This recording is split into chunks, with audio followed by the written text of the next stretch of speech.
आज नेपालको संघीय संसद असाधारण रूपमा तातेको देखिएको छ। सरकारको नीति तथा कार्यक्रम, बजेटको तयारी, सत्ता विपक्षको कटराप, सांसदहरूको आरोप प्रत्यारोप र प्रधानमन्त्रीको व्यवहार, यी सबै विषयले संसद परिसरदेखि सामाजिक सञ्जालमा ठूलो बहस सिर्जना गरेको छ। संसद बैठक सुरु हुनु अघि नै विपक्षी स्वर चर्किएको थियो। राष्ट्रिय श्रम संस्कृति पार्टीका सभापति तथा सांसद हर्क साम्पाङ संसद भवन भित्रै उभिएर सरकारमाथि कडा आक्रमणमा उत्रिएका छन्। उनले आगामी बजेटलाई राष्ट्रिय बजेट नभई सत्तारूढ दलको बजेट भएको आरोप लगाए।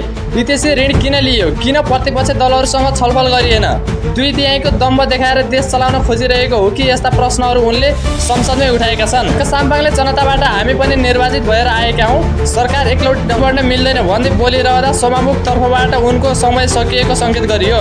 तर उनले थप बोल्न खोजेपछि माइक नै बन्द गरिएको दृश्यले संसदभित्र थप तनाव सिर्जना गर्यो।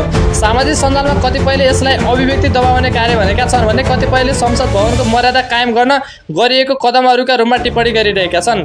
यता अर्का सांसद जगदीश खरेलले पनि आज निकै आक्रामक रूपमा प्रस्तुत भए। पूर्व सञ्चार समेत रहेका उनले आफू स्विजरल्यान्ड भाग्न खोजेको भन्ने समाचारप्रति गम्भीर आपत्ति जनाएका छन्। टेलिभिजनको अति 30 अर्ब घोटाला प्रकरणसँग आफ्नो कुनै पनि सम्बन्ध नरहेको दाबी गर्दै उनले स्पष्ट शब्द भनेका छन्, मैले 30 रुपैयाँ पनि खाएको छैन, दोषी जो भए पनि कारबाही हुनुपर्छ। उनले गलत समाचार फैलाउनेमाथि समेत अनुसन्धान गर्नुपर्ने माग गरेका छन्। र दिनको सबैभन्दा बढी चर्चा भने प्रधानमन्त्री बालेन शाहमाथि केन्द्रित भयो। राष्ट्रपति समक्ष नीति तथा कार्यक्रम पेश गर्ने औपचारिक प्रक्रियामा बीच राष्ट्रपति सम्बोधन गरिरहेकै समयमा संसद कक्षबाट बाहिरिएको दृश्यले अहिले व्यापक चर्चाको विषय जन्माएको छ।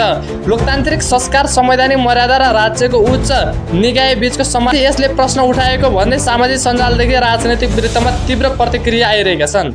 आजको संसदले एउटा स्पष्ट सन्देश दिएको छ, देश केवल बहुमतले होइन संसदले चल्छ, सर्वोच्चको आवाज सुन्नु सक्नुपर्दछ भन्ने प्रतिपक्षले पनि संसदलाई केवल नाजीको थलो होइन समाधानको उच्च बनाउनु पर्दछ। लोकतन्त्रको सुन्दरता असहमति भित्रको सभ्यतामा हुन्छ। यदि संसद भवनभन्दा कटरापतर्फ गयो भने त्यसको असर केवल राजनीतिमा होइन जनविश्वासमा समेत पर्न जान्छ। आजको मेन हेडलाइन यही नै थियो। च्यानललाई सपोर्ट गर्दै गर्नुहोला। धन्यवाद। जय राष्ट्रवाद, जय नेपाल।